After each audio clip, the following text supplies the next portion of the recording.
Yeah, I've been in the ecosystem for over 15 years and have had the opportunity to work with a lot of different aspects of the Salesforce platforms.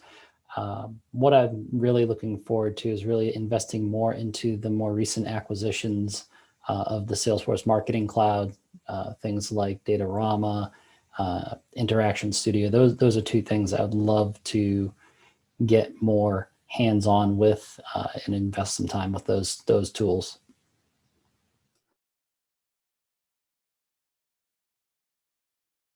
One of my favorite projects, customers, was an organization that had a old or aging system that was homegrown and was really impacting their ability to support their customers in a timely fashion and an efficient fashion. And so it was a major transformation project that involved, service, sales, marketing, and various integrations. And we spent a lot of time with them understanding what they needed to do, really focusing on their process and their business needs, and then aligned the technology to support that. And so that was a really rewarding experience, and really enjoyed working with that customer and my team.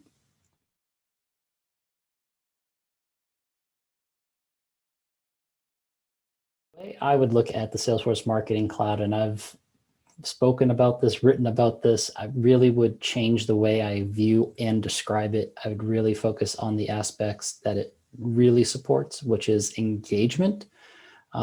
So I prefer to call it the engagement cloud, if you will, because of the various ways you can connect and interact with people, really, because it doesn't have to be specifically a customer.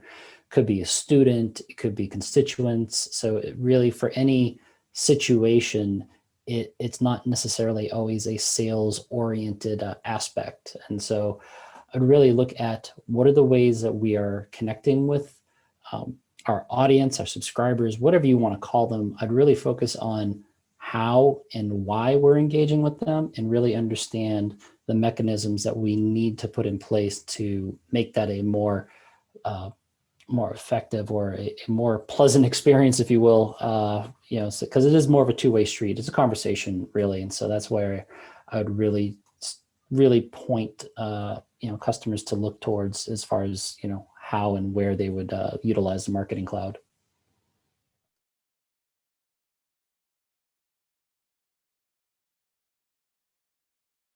Maybe not the most exciting topic, but two things that are often overlooked or just not given enough attention are documentation and data.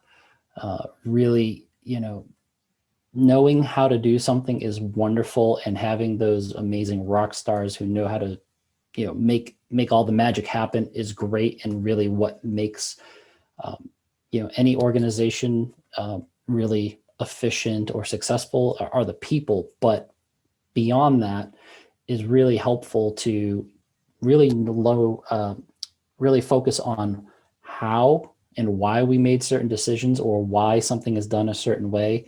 This is the way we've always done it might be accurate sometimes, but it's not always. Uh, it's not a permanent solution.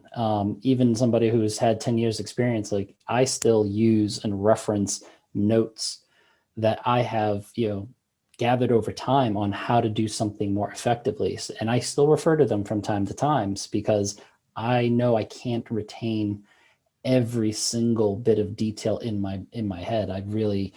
It's really helpful when I can lean on something that is concise and clear on, oh, I did it that way and here's why. It's very helpful, especially when something comes up and we may need to make a change. It's really great to know why we got there. And if we're going to make a change, what are the potential impacts and downstream effects? And so it's really great to have, the documentation. Secondly, data.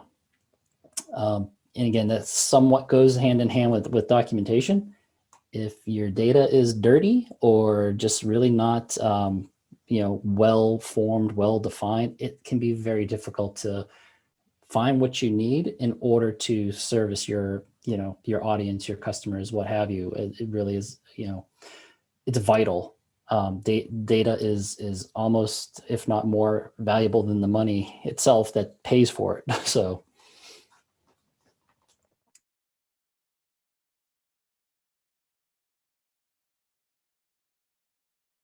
is really being able to, really take full advantage of the Marketing Cloud. It really it all starts with the data. Whatever your system of record or your source of truth, or however you define the key elements that you're going to utilize to engage with customers using Marketing Cloud tools, which include both Email Studio, Pardot, Social Studio, and a whole range of solutions. It really comes back to the data. Really, if there's, duplicates, that's obviously very difficult to have a clean view of the individual. Am I talking to the right person?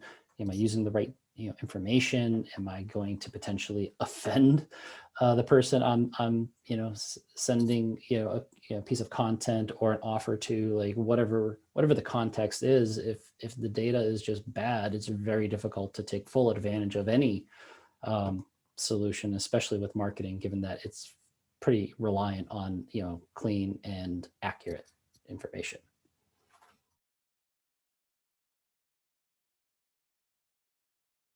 Well, the good news is, as long as you have a power source and internet access, you can run your business. You can operate your organization, whatever your mission is and whatever value you're bringing to the individuals that you are connecting with.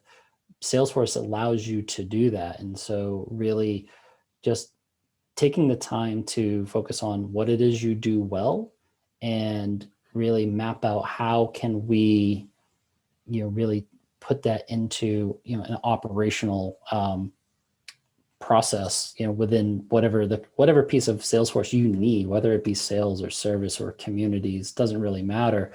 It all comes back to what's the value we're trying to add, what are the items that we need to deliver, and how can we do that. And Salesforce allows me to do that whether I'm on my phone, on a tablet, whatever. Again, internet and electricity are really the two main prerequisites to utilizing Salesforce.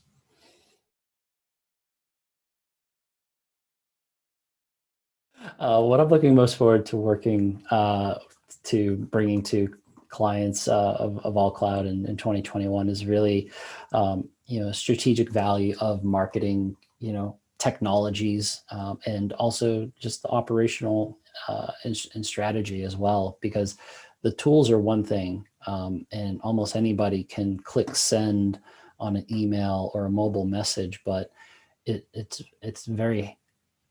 more impactful if I know why I'm doing it. Like, what is the end goal? What is the value that I'm bringing to the person on the other end? Because if I simply look at what's the benefit to me, I'm not looking at the full picture.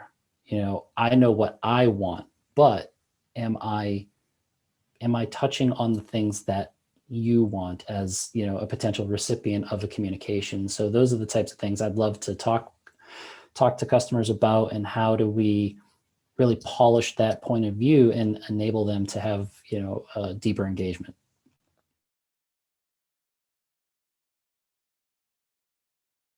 Well, I mean, there's a few things. Obviously, I mean, I love spending time with my family. I have a wife, two kids, and three furry animals, all dogs. And so I really enjoy spending time with them. Love to travel. Uh, Love to just try and be active and get out and just stay active. I don't necessarily want to sit in one place for too long. Otherwise, I might grow permanent roots. And so it's important to get out and stay active.